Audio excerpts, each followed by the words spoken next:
Bonjour à tous, j'espère que vous allez bien. Comme vous pouvez le voir, aujourd'hui est un grand jour pour les Crazy Cat Ladies dont je fais bien évidemment partie, puisque je vais vous dévoiler le calendrier de l'Avent 2024 de Paul & Joe. Si vous suivez ma série calendrier de l'Avent pour la toute première fois, vous n'avez malheureusement pas du tout l'historique de ce coffret. Alors laissez-moi récapituler un petit peu la situation. Paul & Joe Beauty, c'est une marque dont je vous parle depuis près de 10 ans je dirais sur la chaîne, parce que j'ai toujours adoré son univers. Pour tout vous dire, je me souviens encore du jour où j'ai acheté mon tout premier rouge à lèvres de la marque avec ce superbe raisin en forme de tête de chat, parce qu'il faut dire qu'il nous propose à chaque fois des collections qui sont vraiment uniques, avec de beaux packaging, de très jolis imprimés, des petites mascottes qui sont absolument adorables. Et il y a quelques années, lorsque la marque a annoncé le lancement de son tout premier calendrier de l'Avent, j'étais comme une dingue et je pense qu'on l'attendait toutes et tous avec grande impatience. Bon, malheureusement, en matière de lancement de calendrier de l'Avent, il faut dire que ça a été une histoire assez tumultueuse parce qu'il y a de nombreux coffrets qui étaient très décevants. Alors heureusement, ces dernières années, j'ai vraiment la sensation que la marque a relevé le niveau, particulièrement l'année dernière. Je pense qu'on était tous d'accord pour dire que le contenu était globalement bien mieux que celui des années précédentes, mais il y a malheureusement toujours un point qui ressortait, à savoir que les formats de produits qui étaient en effet glissés dans ces coffrets étaient toujours trop petits. Parce que dans ce genre de coffret, on s'attend à être bien gâté, surtout pour une marque au niveau de Paul & Joe, et ça n'a malheureusement pas toujours été le cas, loin de là. Alors à force de découvrir ces différents coffrets avec vous, je dois dire que j'en suis arrivée à une conclusion. Je pense que le prix qui avait été fixé par Paul & Joe durant des années n'était malheureusement pas suffisant pour la marque pour nous proposer un contenu à la hauteur de nos espérances. Je vous explique pourquoi. Je pense qu'on s'accordera tous sur le fait que Paul & Joe, c'est avant tout une maison de mode qui est très premium, voire parfois même considérée comme une maison de luxe. Et les produits de beauté qu'ils nous proposent ont eux aussi une étiquette très premium dans le sens où ils sont quand même assez onéreux. Et de ce fait, nous proposer un coffret autour d'une centaine d'euros comme ils ont pu le faire ces dernières années, parce que le prix oscillait vraiment entre 100 et 120 euros on va dire, eh bien je pense sincèrement que ça ne permettait pas à l'équipe de glisser des cadeaux en gros format, etc. Alors il y a une abonnée qui m'a vraiment fait rire parce qu'elle m'a envoyé un petit message sur Instagram. Je vais essayer de le retrouver et de l'afficher à l'écran. Donc Fatma, si tu passes par là, sache que tu m'as fait sourire ce jour-là parce qu'en fait elle est tombée sur un petit teasing qui avait été publié par la marque et elle m'a dit mais que vois-je, des produits full size dans un calendrier Paul & Joe, parce que c'est vrai que c'est pas vraiment ce à quoi la marque nous a habitués. Alors certes, on a toujours retrouvé peut-être une ou deux références en format full size, mais il y avait globalement jusqu'à présent principalement des formats voyage et des accessoires. Alors autant vous dire qu'après avoir consulté ce message, je suis directement allée sur le site de la marque pour en effet constater si le format du calendrier avait changé et je peux vous confirmer que c'est le cas. Alors la mauvaise nouvelle, c'est que cette année son prix a augmenté. Mais l'excellente nouvelle, c'est que sa valeur réelle a elle aussi complètement été boostée, elle a augmenté, tout simplement parce que je pense que Fatma a raison. Là-dedans, on va pouvoir retrouver des formats qui vont sûrement être plus généreux que ce à quoi la marque nous a habitués. Alors sachez que ce coffret est déjà disponible sur l'e-shop de Paul & Joe, je vous laisserai bien sûr comme d'habitude le lien direct pour pouvoir y accéder en barre d'infos. Son prix de vente a été fixé à 234 €. Alors oui, c'est assez cher, mais par rapport à d'autres calendriers de marque premium ou luxe, je ne trouve pas qu'il fasse partie des plus onéreux. On est d'accord, c'est quand même un sacré budget. Je fais mon possible pour ne surtout pas regarder ni la photo qui est affichée, ni la liste, parce que je n'ai pas envie de me spoiler. En revanche, dans la description, il est indiqué que sa valeur réelle est équivalente à 450 €. Alors aujourd'hui, on va bien évidemment le découvrir ensemble et voir si cette augmentation de prix est justifiée et si ce coffret s'est vraiment amélioré par rapport aux années précédentes. Alors déjà cette année ça commence très bien puisque comme vous pouvez le voir, il s'agit d'un gros coffret. J'adore cet imprimé, je pense que je ne vais pas pouvoir le jeter. En même temps, il faut dire que tout ce que Paul & Joe sort, ce sont à chaque fois des objets qui sont complètement collectionnables. D'autant plus que cette année, on retrouve donc j'ai pas ouvert le bon côté, deux volets. Regardez comme c'est joli, avec des cases qui sont elles aussi illustrée. Juste avant de passer à la découverte de ce coffret, parce que j'avoue que l'excitation est à son comble, sachez que j'ai demandé à l'équipe de Paul & Joe Beauty de mettre un calendrier de l'Avent 2024 de côté afin qu'on puisse vous gâter. Ils ont accepté, alors du coup il est mis en jeu dans cette vidéo. Si vous voulez tenter votre chance, rien de plus simple, il vous suffit de dérouler la barre d'infos, vous y retrouverez les conditions de participation. Si vous les respectez, il vous suffit alors de cliquer sur le lien qui vous mènera vers un formulaire que vous pourrez compléter pour enregistrer votre participation. Je croise fort les doigts pour vous et je vous souhaite bonne chance. Bon allez, je sais que derrière vos écrans vous êtes en train de vous dire t'es bien mignonne, mais nous on a envie de voir des chats maintenant, donc c'est parti. Je commence donc par la première case. Désolée, il n'y a pas encore de petits chats. Il y a une petite cale et un produit full size. C'est un produit absolument incontournable chez Paul & Joe puisqu'il s'agit de la base de teint hydratante. Et est-ce qu'on peut prendre quelques secondes pour observer la beauté de ce flacon? J'adore. On passe à la deuxième case. Alors il s'agit du premier accessoire de ce coffret, mais je peux vous dire que les accessoires Paul & Joe, ils sont toujours au-dessus des autres accessoires qu'on peut retrouver dans des coffrets parce que ceux-là sont particulièrement jolis. Alors là il s'agit d'une petite trousse de voyage en coton éponge comme ça, avec cet imprimé fleuri. On retrouve ce petit zip et c'est un format assez original, assez haut. Je pense que ça peut être très pratique pour transporter des pinceaux par exemple. Je me disais bien qu'il devait y avoir plusieurs étages vu la largeur du coffret, alors apparemment ils ont opté pour certaines cases qui sont en effet très profondes et d'autres qui sont plus petites. C'est le cas de la troisième. J'essaye de vous montrer les cases de plus près. Ah, alors cette fois-ci il s'agit d'un compact et c'est un full size. J'espère que la recharge se trouve, yes, à l'intérieur, parce que c'est vrai que ça c'est un autre point qui avait un petit peu énervé les années précédentes. Parfois dans certaines cases on retrouvait par exemple l'écrin et dans la case d'après la recharge de fard à paupières, de blush, de rouge à lèvres ou peu importe. Là au moins on a un produit en entier. Alors je vais pas faire tomber le petit applicateur, mais on retrouve un duo de fard à paupières avec une très jolie teinte quotidienne. J'ai l'impression que c'est un mort doré un peu foncé, presque délicatement bronze, et un bleu ciel, vraiment bleu bébé. Bon bah c'est exactement ce que je viens de vous dire. Ici on a un doré assez chaud et celui-ci c'est un vrai bleu bébé. Alors évidemment la quatrième case, j'adore. Regardez-moi cet imprimé. Oh my god. Faut pas faire ça, mon petit cœur ne tiendra pas. Ce sont des patchs thermocollants j'imagine, mais ce sont deux chats brodés comme ça. Bon c'est hyper kitsch, mais j'adore. C'est tellement mignon, mon dieu. Alors je me suis peut-être un peu emballée parce qu'à l'arrière il est indiqué que ce sont des autocollants, donc je ne suis pas sûre que ce sont des patchs thermocollants.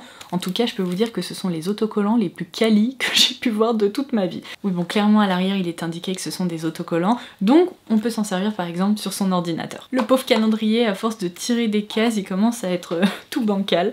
Donc voici la cinquième avec un nouvel imprimé fleuri. Ah, un écrin de rouge à lèvres, mais j'ai l'impression qu'il est rempli. Yes! Alors ça c'est une excellente nouvelle. Je pense que ça va faire des heureux parce que c'était très énervant, donc là je suis très contente. Il ressemble au tout premier rouge à lèvres de la marque que j'ai acheté, puisqu'on retrouve ce raisin en forme de tête de chat dont je vous parlais. Alors je pense qu'ici il s'agit du baume. Est-ce que c'est indiqué? Non, mais croyez-moi sur parole, je pense que c'est le baume hydratant. Et je vous montre à quoi cet écrin ressemble, mais regardez-moi ça, c'est hyper joli. Bon, la case numéro 6 est hyper longue et assez lourde, donc voyons voir ce qu'elle contient. Ah non mais alors là par contre...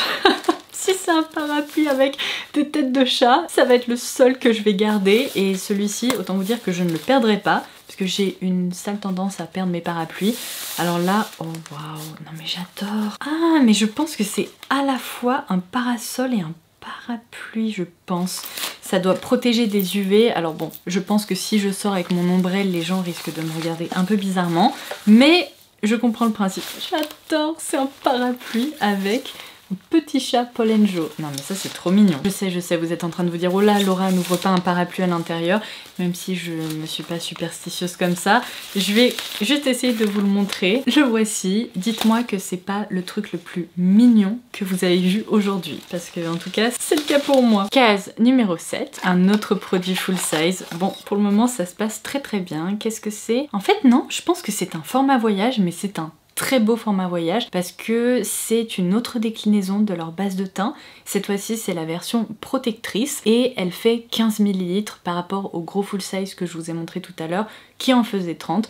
Mais ça, c'est le genre de format voyage hyper quali. Ce sont pas, vous savez, les petits échantillons en plastique avec lesquels on ne retrouve pas justement la pâte Paul & Joe. Cette case numéro 8 me fait de la peine. Depuis tout à l'heure, elle est toute penchée. Je viens de me faire spoiler. À l'arrière, il est indiqué qu'il y a un sac. Donc j'imagine que c'est un très joli tote bag. Alors il est très flash, mais il y a de jolis oiseaux dessus. Bon, il est vraiment trop mignon.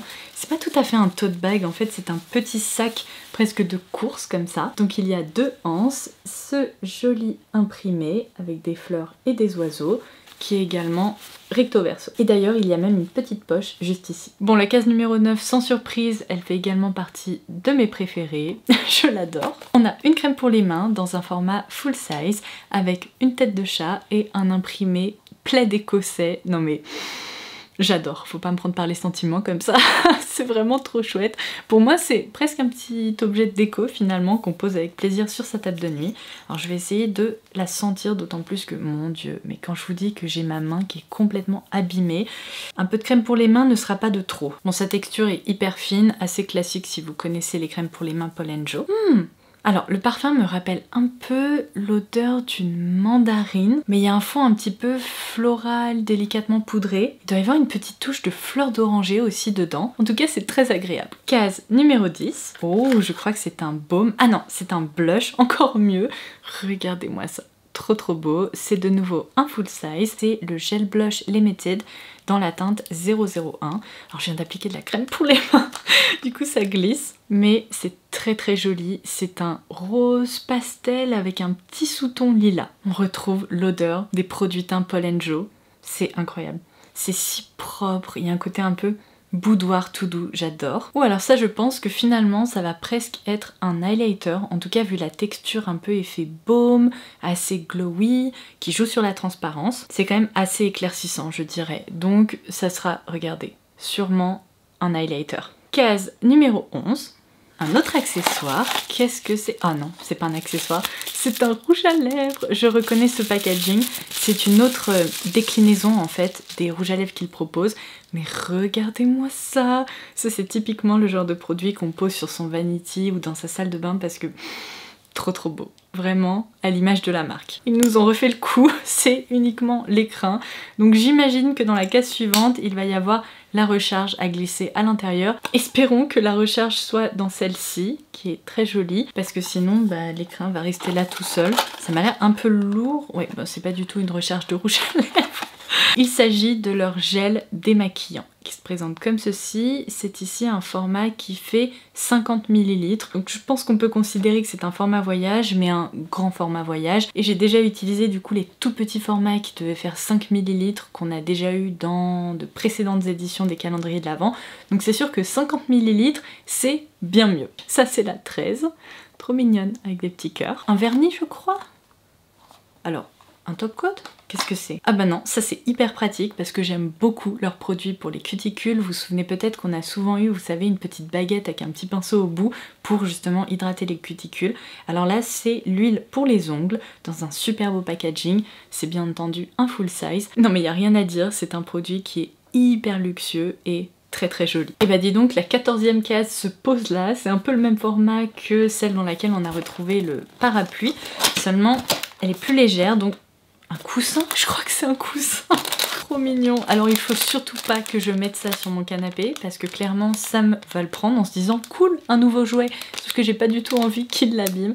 C'est un petit coussin comme ça avec un très joli chat qui se repose. On y arrive enfin, la 15e case qui nous attendait patiemment. Et ben non, c'est toujours pas notre recharge. Je sais pas où elle est du coup. Oh mon dieu, parmi tous les baumes qui ont déjà été glissés dans les calendriers Paul & Joe, celui-ci les bat absolument tous. Non mais vous êtes pas prêts.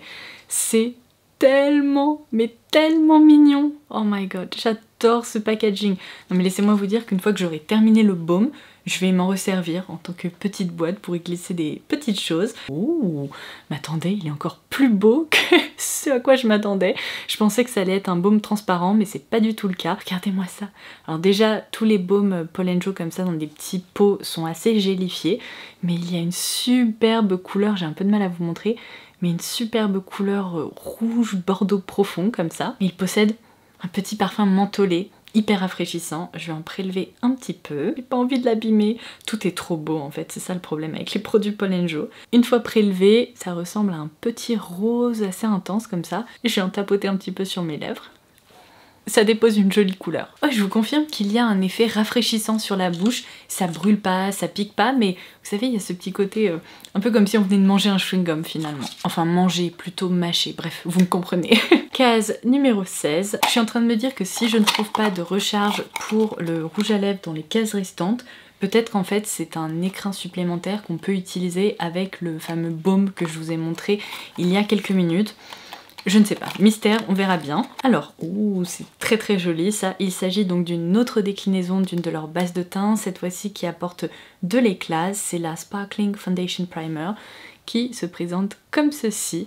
Non mais regardez-moi ça, c'est tellement beau, on dirait qu'il y a la voie lactée là-dedans. C'est une base gélifiée avec des micro paillettes ou nacres dorées. Ouais, vu leur taille, ce sont pas vraiment des paillettes, hein. Je pense qu'on peut dire que ce sont plutôt des nacres. Case numéro 17, avec ce petit duo de chats. Un autre écrin, non mais vous y croyez? Est-ce qu'il est vide?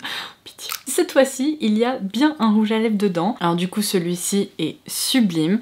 Je sais pas si vous allez pouvoir le remarquer, il y a une impression fleurie Paul & Joe sur le bout du raisin en fait. C'est un rose comme ça, assez doux. La texture est hyper sympa. Elle est crémeuse, mais presque un tout petit peu gélifiée pour apporter cet effet, vous voyez, assez lumineux. Et alors cet écrin, trop beau. De toute façon, tout est trop beau. Je pense que c'est la conclusion de cette vidéo. La numéro 18. Regardez. Oh là là, mon Dieu. Mon Dieu. C'est le cadeau qui est fait pour moi. Parce que si vous le savez pas encore, j'adore les chaussons. Mais vraiment, excusez-moi, c'est pas trop mignon. Oh, j'adore. Voilà, vous avez un chat sur un pied. Et sur l'autre pied, c'est quoi, de l'hortensia en plus? Oh yes. Ça y ressemble en tout cas et c'est l'une de mes fleurs préférées. Donc voilà, le truc que j'adore. Ces chaussons sont parfait. La couleur, les détails, en plus regardez, à l'intérieur, c'est tout fluffy. Oh mon dieu, ça va être trop confortable. Trop hâte de les porter. La case numéro 19 est toute délicate, l'imprimé est très joli également. Alors laissez-moi vous dire que ce calendrier permet de tester toutes les bases existantes chez Paul & Joe, puisqu'on a ici la déclinaison illuminatrice. Donc c'est une version que j'adore d'ailleurs, donc assez cool. Voici la case numéro 20. Ah, une autre crème pour les mains? Yes! Alors cette fois-ci, on retrouve exactement le même tube, c'est un full size, avec cet imprimé fleuri. Et puisqu'il n'indique pas quel est le parfum de la crème, je vais être obligée de tester. Oh mince! Le parfum est beaucoup plus aromatique cette fois-ci. Je dirais que c'est une odeur florale, mais j'ai pas réussi à reconnaître, mais il y a un côté à la fois un peu citronné et en même temps floral. C'est très rafraîchissant en fait, je trouve que c'est un parfum assez printanier, qui donne le sourire. C'est très sympa. La case numéro 21 va m'achever. Regardez-moi ça. Moi je veux un pyjama avec cet imprimé. Alors là, si vous me trouvez ça, je pense que je passerai ma vie dedans. Non mais, pardon. J'adore. On retrouve une brume cheveux et corps avec évidemment les fleurs Paul & Joe. C'est de nouveau un full size qui fait 60 ml. J'imagine que le parfum va être hyper agréable. Oh là là, fleurs d'oranger, ultra cocooning, ultra enveloppante. Ça sent si bon. Il y a presque un tout petit côté délicatement sucré, vous savez, comme les pâtisseries orientales, mais c'est globalement assez rafraîchissant, j'adore. Je sais pas si quand vous étiez petit, vous avez eu des cahiers comme ça, mais il y avait toute une collection, vous savez, de cahiers de mode où vous pouviez colorer ou dessiner des vêtements, et j'ai vraiment eu une phase où j'en faisais beaucoup. Et du coup, ça me fait penser à ça, parce que regardez, ce sont des illustrations qui sont trop joli. Alors non pas que mes illustrations ressemblaient à ça, loin de là, c'était une catastrophe parce que je ne sais pas dessiner, mais bon, en tout cas là c'est très sympa à observer. Qu'est-ce que c'est? Je pense que c'est un grand miroir. Ben, je vous confirme que c'est un grand miroir à glisser dans son sac, mais regardez la taille, c'est très pratique, c'est pas le tout petit machin que vous pouvez sortir et il faut s'approcher comme ça. Là en fait, je vois tout mon visage, donc plutôt pratique. Et vous retrouvez d'ailleurs l'impression Paul & Joe de ce côté-ci. La case numéro 23 est parfaitement automnal. Trop mignon, avec un petit chat brodé, et regardez-moi ces jolis détails au niveau du contour. Trop joli. Ça se présente comme ceci. Bon, clairement, je ne me servirai jamais de ça comme d'un mouchoir. Je trouve que c'est plutôt une petite serviette en éponge comme ça. Et ça y est, nous sommes arrivés à la 24e et dernière case. Il y a une petite mention Joyeux Noël au fond du calendrier. Et ces petits petit chat qui me donne envie d'en adopter à peu près 15 supplémentaires. Alors qu'est-ce que ça va être? Ouh, ok, je crois que c'est une très grande trousse. Ok. Celle-ci, je l'aime beaucoup aussi. Regardez-moi ça. En plus, ce que j'adore, c'est que vu que le coffret est beaucoup plus large que les années précédentes, tous les accessoires sont eux aussi beaucoup plus larges et je pense plus pratiques en fait au quotidien que les petites trousses ou les petites pochettes. Et bien, heureusement que je suis pas tombée là-dessus quand j'avais 6 ans parce que je pense que ça se serait transformé en mon petit sac à main que j'aurais transporté absolument partout. C'est hyper joli. Du coup, aujourd'hui, ça sera plutôt ma trousse de toilette ou en tout cas une trousse de transport lorsque je pars en week-end ou en vacances, mais la contenance est pas mal du tout. Franchement, c'est assez large et il y a en effet un zip pour la refermer. Alors du coup, ma conclusion, bon, je pense que vous avez pu le voir sur mon visage, cet unboxing s'est très bien déroulé, dans le sens où je pense vraiment que c'est un coffret qui s'adresse soit aux fans de Paul & Joe, soit aux collectionneurs en fait de produits et d'objets de la marque tout simplement, parce que je pense que certaines personnes diront qu'il y a trop d'accessoires, mais en même temps j'ai envie de dire ce sont des accessoires qui sont tellement jolis et pratiques, que ce soit la trousse, le parapluie, le miroir de poche ou de sac à main, que globalement ce sont pas des accessoires inutiles qui m'embêtent si vous voulez. Personnellement j'adore l'univers de la marque, donc je trouve ça plutôt trop cool d'avoir mon parapluie avec ma petite tête de chat. Bon après ça chacun jugera en fonction de ses goûts et de ses besoins ou envies on va dire. Je pense que c'est indispensable de le préciser, mais cette année il y a eu une très nette amélioration concernant les formats des produits qui se sont glissés dans ce coffret. Dans l'ensemble, je pense que je peux dire que c'est vraiment l'un des meilleurs coffrets Paul & Joe que j'ai pu unboxer jusqu'à aujourd'hui, et je pense que l'augmentation du prix est tout à fait justifiée et finalement on ressort de cette expérience avec moins de frustration, parce que c'est vrai que ça a été le cas certaines années, et même si ça risque d'énerver un peu certains clients qui vont trouver que le prix est trop élevé cette année, personnellement je considère qu'il vaut mieux économiser à la limite et l'acheter une année sur deux pour avoir un vrai contenu qui nous plaît, plutôt que de dépenser une somme qui reste quand même conséquente, puisque j'avais évoqué 100-120 € pour finalement ne pas vraiment s'y retrouver en fait. Donc je suis très curieuse d'avoir votre ressenti à ce sujet, n'hésitez pas à me laisser un petit mot sous cette vidéo avant de partir, je vous lirai avec plaisir. Bon en tout cas j'espère que cette vidéo vous aura plu et que vous aurez apprécié tous ces jolis imprimés, ces jolies illustrations. En attendant la prochaine, je vous embrasse très fort et je vous dis à très vite. Bye bye. Et psst, n'oubliez pas de tenter votre chance au concours si ce n'est pas déjà fait.